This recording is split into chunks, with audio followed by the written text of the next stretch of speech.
Hello and welcome to another video from the only channel that you need to not only survive the current apocalypse but actually enjoy it. And today's video is going to be about planting things that don't necessarily produce fruit where you live. Now if you have a very small lot, or if you are limited by any kind of an excuse, and this really isn't that important. If you have 1,000 acres, you can plant anything you want, and if stuff lives, it lives. If it dies, it dies. It's not that big of a deal. But if you're limited in any way, whether financially or by space, you need to make sure that whatever you plant is going to be beneficial for you later on. So you don't want to plant stuff that's designed for the Great White North if you live in the tropics. So the first trees I planted were all no-brainers, things that my dad had, things that were growing in the neighborhood, things that other friends and family members had and had success with. And I did, initially I bought just self-pollinating pears and persimmons and citrus. And, but eventually, you just get to where you have so much of that you don't need anymore. So I've got 50 citrus trees out here. It was time to plant something other than citrus. And so one of my options would be a banana tree. Now obviously, I have a lot of land. And so even before I had all of the fruit trees I needed planted, I actually planted one of these because they're just so easy to grow. And everybody's got one, and everybody will voluntarily give you one. And all you got to do, they'll produce little shoots off the roots. So every year I could take a shovel and go around and just separate all of those shoots and dig them up as individual plants, put them in pots or just transplant them to another part of the property, and they take off. Banana trees produce fruit as far north as zone 10, and I live in zone 9, which is farther north than zone 10.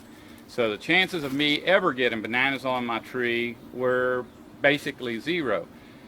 But I've heard over the years that they will produce fruit in this area, and so I was always hopeful, even though I knew our summers were not long enough. Well, this year I got fruit. And that's not the only story I have to tell about getting fruit where you don't supposed to get fruit. Cherry trees will grow as far south as zone 7, and I'm in zone 9, which means that the nearest cherry trees that will produce cherries are 2 zones that way. But about 15 years ago, one of my neighbors called me and said he knew I was somewhat of a plant expert. He asked if I would come over and identify a tree that was growing in his yard. So I went over there. It looked like a cherry tree, had leaves like a cherry tree, and lo and behold, all over the tree were cherries. And so I just picked one and ate it, and it was absolutely the best cherry I've ever eaten in my life. I told him these are cherry trees. I could go down and buy cherry trees. I can go up north and buy cherry trees, bring them here and grow them, and they will look beautiful forever. They just won't produce fruit because we don't get enough chill hours, just like these banana trees. Everybody I know has banana trees because banana trees grow very well here, and they always put on flowers.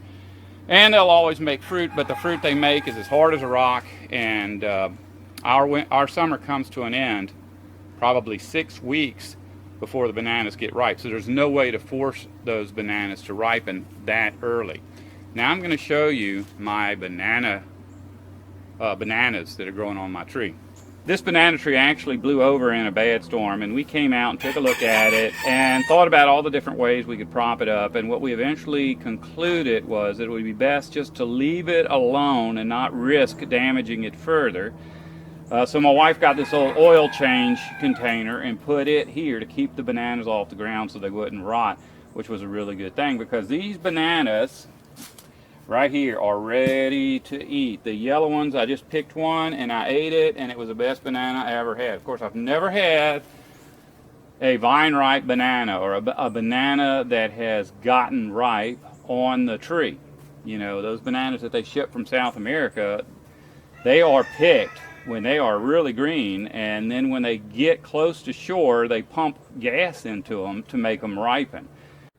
I felt like it would be a pretty good idea to record myself actually eating one of these bananas, since I'll probably never get the opportunity to do this again. Plus, I wanted to share the experience with you if you've taken the time to watch this video. Here's one of the bananas. Now, these have gotten way overripe because I was trying to make them last longer and just eating one a day, which was kind of a mistake, but not really, because they're still wonderful.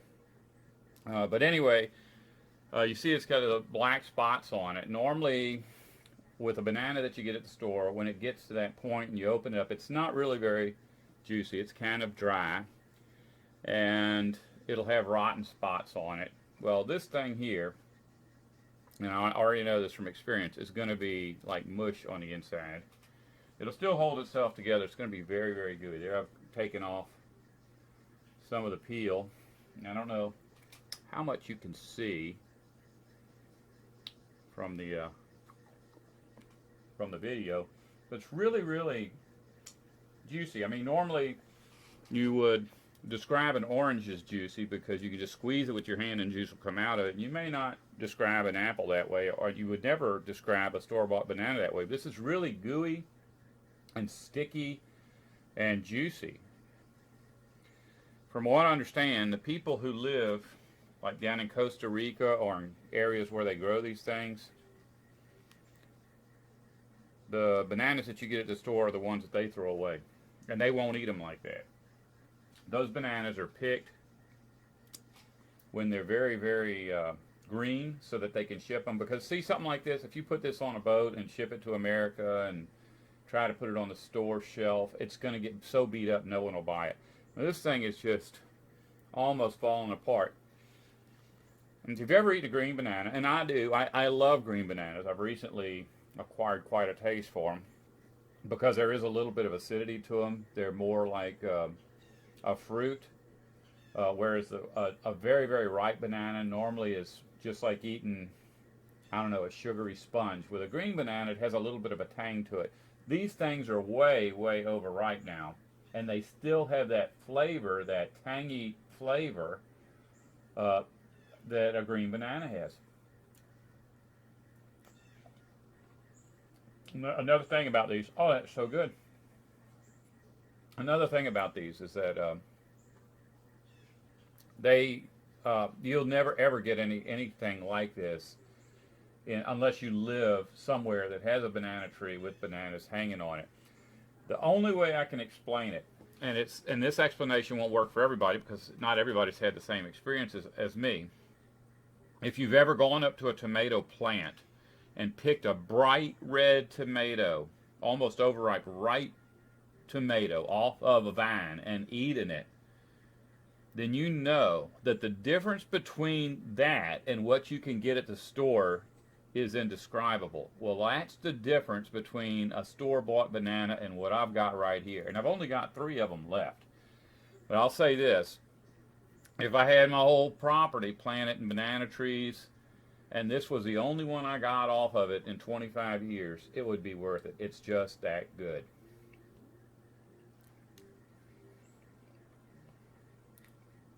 Not like anything I've ever eaten at a store. It's a completely different fruit. Mmm.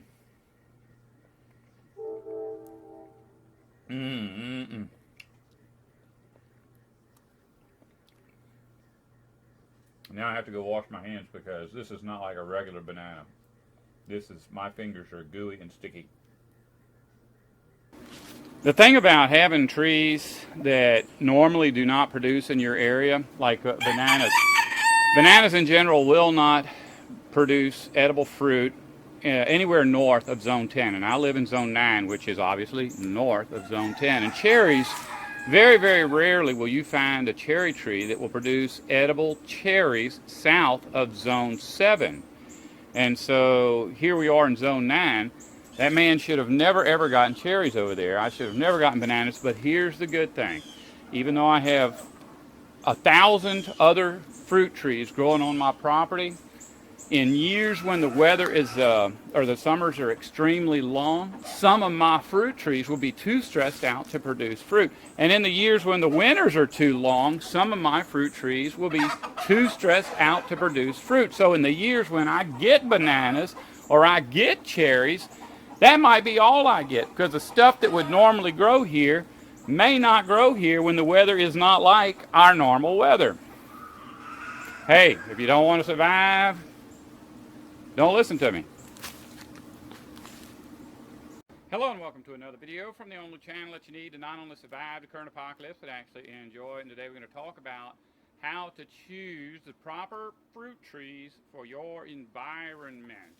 And this really isn't that important. If you have 1,000 acres, you can plant anything you want. If stuff lives, it lives into its own individual. And this year we did have freaky weather. I actually was watching the news the other night and they were announcing the first day of fall, and the weatherman, just as a side note, said that it had been so warm, that we had so much warm weather this year that it was actually record breaking. It was the longest amount of summer weather that had ever been experienced in my area.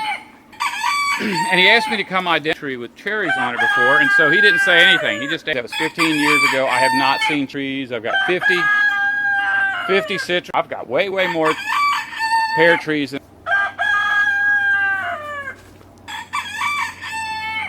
And we came out and took a look. Bananas. Bananas in general will not. Hey, if you don't want to survive, don't listen to me.